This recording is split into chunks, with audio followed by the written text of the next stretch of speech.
आज हम सभी किसान भाइयों को चकबंदी के बारे में बताएंगे। चकबंदी क्या है, इसका क्या क्यों किया जाता है, इसका क्या मतलब है, चकबंदी किसानों को क्या फ़ायदा क्या हानि हो सकती है। तो चकबंदी का मतलब होता है, आपको चक का मतलब, चकबंदी जब शब्द आता है तो चकबंदी का मतलब होता है चक बंदी, ये दोनों शब्द हो गए। इसका मतलब हो गया साधारण रूप से चक, यानी कि आपका पूरा एक चक माने पूरा बड़ी जगह, और बंदी माने उसका चारों तरफ से बंद किया गया। ये चकबंदी का मतलब चकबंदी होता है। चकबंदी 70 के दशक में 1952 में किया गया था। फिर इस प्रक्रिया को धीमा कर दिया गया था। नेहरू जी ने जो बड़े जमींदार थे उनकी जिम्मेदारी खत्म करके छोटे छोटे किसानों को खेती करने का मौका दिया गया। ग्राम किसान की संपत्ति परिवार के बढ़ जाने होने गई और छोटी छोटी खेती के टुकड़े अलग हो गए। कारण खेती में किसान आधुनिक खेती नहीं कर पाते।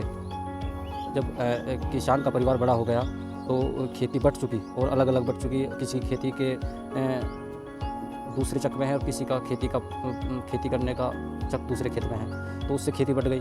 और इसके अब जो चकबंदी है, चकबंदी के क्या लाभ हैं? चकबंदी के जो लाभ हैं मैं आपको बता देता हूँ।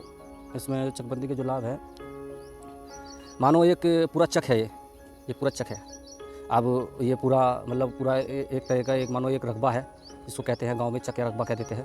उसमें एक मानो एक किसान का यहाँ पे भी है और एक किसान का यहाँ पे भी है और एक किसान का यहाँ पे भी है। मानो ये ज़मीन जो है उपजाऊ नहीं है, इसकी वैल्यू कुछ और होगी।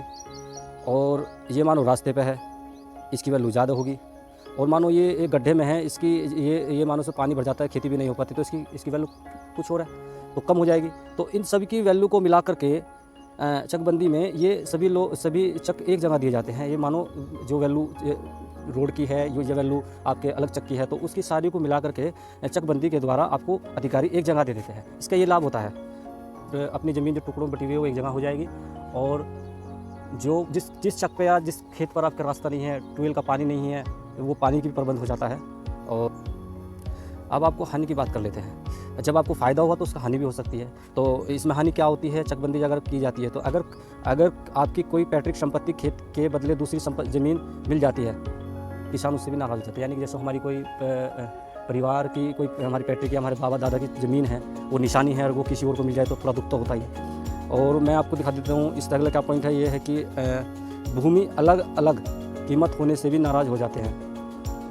और कुछ खेती उपजाऊ भी होती है, कुछ नहीं होती है, जिसके कारण किसान नाराज़ हो जाता है। कुछ खेती ज़मीन नज़दीक होती है, कुछ दूर हो जाती है, तो उससे भी किसान नाराज़ हो जाता है।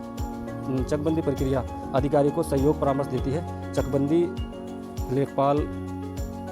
लेखपाल में अधिनियम धारा 7 के तहत चरित्र संशोधन स्थल अनुसार किया जाता है। धारा 8 के तहत स्थानीय अधिकारी वहां जाकर निरीक्षण करते हैं कि रास्ता किधर है, तालाब है, गड्ढा है, सार्वजनिक भूमि है या अन्य किसी फैक्ट्री है।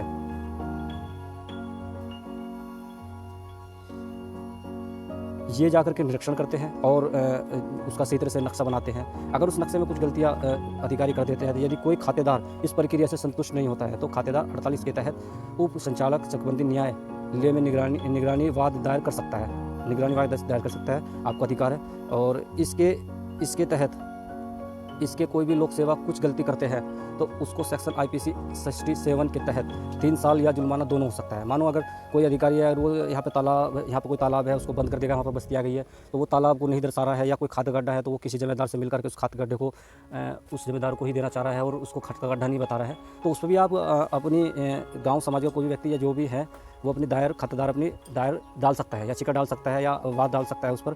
तो उस पर भी उस अधिकारी को सज़ा या जो भी कानूनी कार्रवाई होगी वो भी हम कानून जानकारी चैनल से आपको बता देते हैं कि अब हमारे उत्तर बिहार में तो चकबंदी कुछ जिलों में चल रही है, लेकिन अब चकबंदी हमारे उत्तर प्रदेश 137 गाँवों में भी चकबंदी की प्रक्रिया शुरू हो गई है। चकबंदी के संबंध में आपको कितना जानकारी मिली है और इसके बारे में आप कितना जाने हो? अगर आपको हमारा वीडियो कैसा लगा कमेंट बॉक्स में ज़रूर बताएं।